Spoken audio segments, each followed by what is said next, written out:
Bonjour les belles âmes et bienvenue pour cette guidance énergétique et intuitive pour la pleine lune de ce 3 décembre 2017. Alors, c'est une pleine lune que l'on nomme la lune du chêne et elle est aussi également appelée la lune froide et aussi la lune des longues nuits, évidemment à cause du fait que les heures du jour soient beaucoup plus courtes et que celles de la nuit sont beaucoup plus longues, évidemment. C'est une pleine lune qui aide à promouvoir l'espoir et la guérison. Et on vous invite fortement à laisser le négatif derrière vous, les vieilles habitudes, les vieux schémas, pour pouvoir commencer quelque chose de nouveau, mais donc d'abord d'en guérir, et puis évidemment pour pouvoir passer à quelque chose de nouveau dans votre vie. Voilà.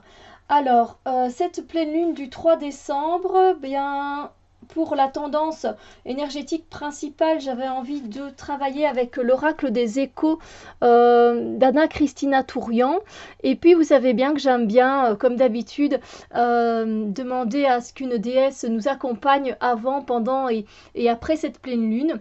Voilà, donc, et cette photo de la pleine lune que je trouve magnifique, eh bien, c'est celle de mon oracle, The Eclectic Oracle.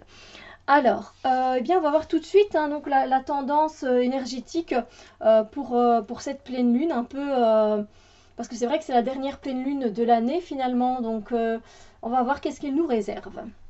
Et donc j'ai tiré cette carte-ci. Et effectivement, pour cette pleine lune, donc, ce sont des énergies où on va se sentir vulnérable. C'est totalement le mot adéquat. On va pas être en possession de notre plein potentiel, de notre plein pouvoir. On va pas spécialement avoir énormément de force. Alors je dis pas qu'on va être faible, c'est pas ça.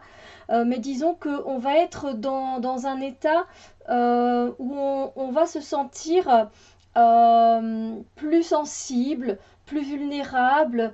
Voilà, on ne saura pas vraiment agir. Et puis de toute façon, c'est pas une période de l'année vraiment pour agir. Hein.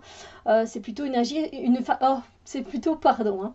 C'est plutôt une période de l'année pour aller visiter nos côtés d'ombre, pour pouvoir les mettre en lumière. C'est une période où on fait de l'introspection, où on fait une remise en question, c'est la fin de l'année, donc on regarde un peu le chemin qu'on a parcouru. Et je pense qu'effectivement, du coup, ces énergies de vulnérabilité, où on va se sentir peut-être plus sensible et un peu plus à fleur de peau, c'est peut-être dû à tout ça justement, où on va faire un genre de mise à nu, on va se montrer peut-être tel que l'on est aussi face à certaines personnes, et ces personnes peut-être vont en profiter pour nous critiquer, pour nous juger, pour pointer du doigt nos faiblesses, alors que nous, ben, on ne voulait peut-être que, voilà, juste se montrer tel que l'on est, sans rôle, sans masque, que l'on peut porter des fois au quotidien pour éviter justement ces critiques et ces jugements. Et du coup, voilà, si ça se passe, ça se peut du coup qu'on se replie sur soi-même, ben parce que évidemment on n'aura pas toutes les forces peut-être pour attaquer, pour pouvoir se défendre noblement. Donc voilà, c'est vraiment une énergie très très sensible en fait. Et effectivement, ben, ça ne m'étonne pas vu que ben, voilà, on commence voilà, là on est dans le mois de décembre, on y entre. Et voilà, on risque voilà, de se replier un peu sur soi-même. Donc, essayez peut-être de ne pas. Voilà, si vous voulez agir, aller dans l'action, je pense que c'est vraiment pas le bon moment pour ça. C'est plutôt un moment où on va être plutôt un peu plus replié sur soi-même, être resté dans notre bulle, voilà, tout simplement. Après, ça se peut que ce soit quelqu'un qui ait voulu aussi que l'on s'ouvre, que l'on se montre tel que l'on est. Et puis voilà, je vous dis pour finir, qui va peut-être un peu nous attaquer, nous pointer du doigt, etc.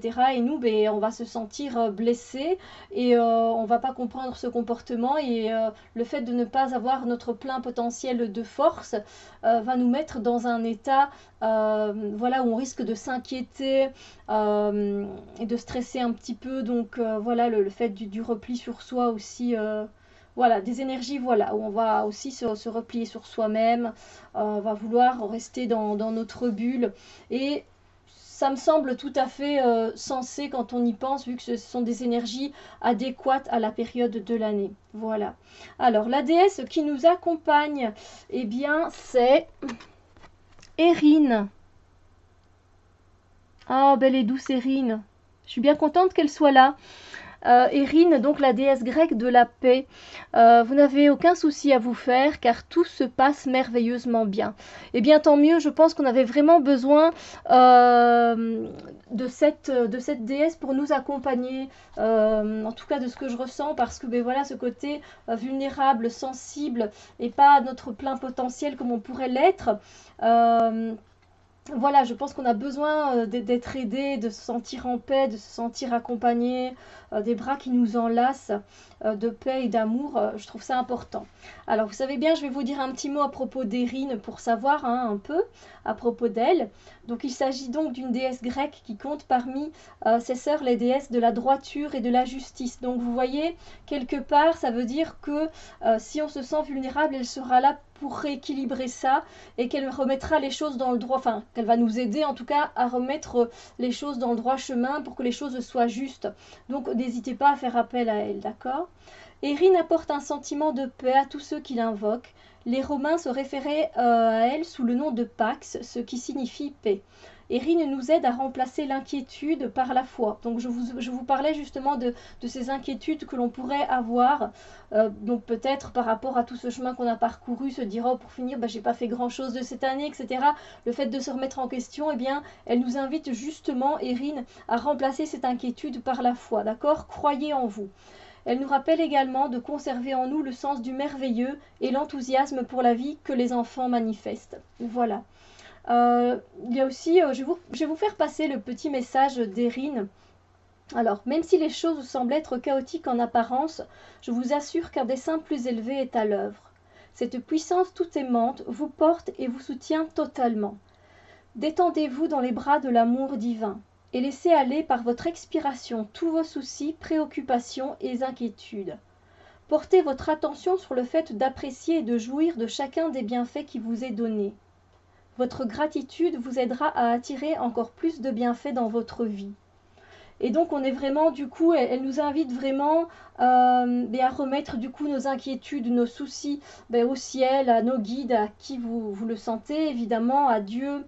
Vous pouvez prier, méditer, faire des activités qui favorisent la pacification, telles que le yoga, des bains d'eau de mer, des massages, des siestes, écouter de la musique douce, le fait de jouer comme un enfant sans préoccupation, justement, pour se délester des fardeaux et ne pas justement se sentir aussi vulnérable que l'on pourrait le ressentir avec ces énergies de la pleine lune. Voilà, j'espère que ça vous donne des indications et des pistes pour pouvoir profiter pleinement de la pleine lune sans en ressentir tous les effets désagréables, parce que c'est vrai que c'est pas toujours agréable, faut dire ce qui est. La pleine lune, elle fait justement rebrasser toutes ces émotions, tous ces ressentis, et des fois ça a un impact évidemment. Donc choisissez la paix et gardez foi en vous, tout va bien se passer, on positive, on fait des choses qui nous plaisent, qui nous mettent dans un état d'esprit agréable et qui fait du bien, d'accord? Alors sur ce, moi évidemment, je vous envoie plein d'ondes de lumière et d'amour et on se retrouve très bientôt pour d'autres vidéos. Bisous lumière les chouchous!